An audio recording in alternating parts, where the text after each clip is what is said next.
Chapter 4 Quacker the Duck Grows Curious.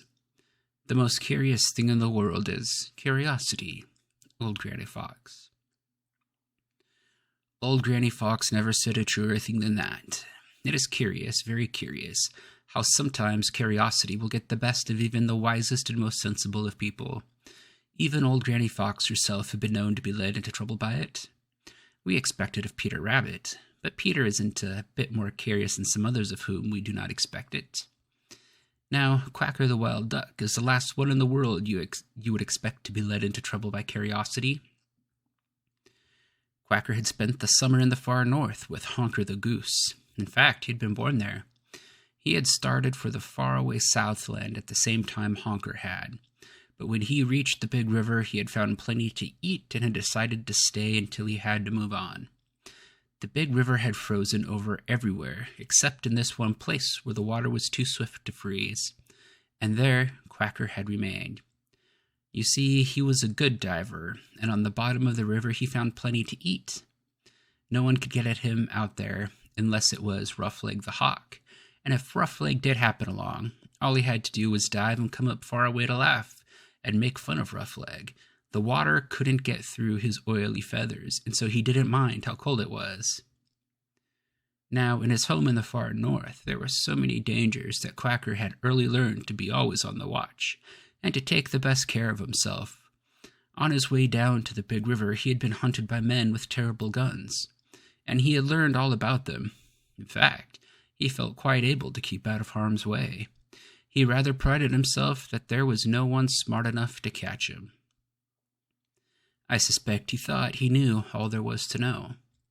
In this respect, he was a good like Reddy Fox himself. That was because he was young. It is the way with young ducks and foxes, and with some other youngsters I know.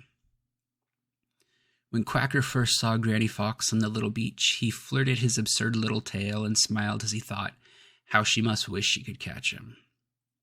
But so far as he could see, Granny didn't once look at him. She doesn't know I'm out here at all, thought Quacker. Then suddenly he sat up very straight and looked with all his might. What under the sun was the matter with that fox? She was acting as if she had suddenly lost her senses. Over and over she rolled, around and around she spun. She turned somersaults. She lay on her back and kicked her heels in the air. Never in his life had he known anyone to act like that. There must be something the matter with her. Quacker began to get excited. He couldn't keep his eyes off old Granny Fox. He began to swim nearer. He wanted to see better.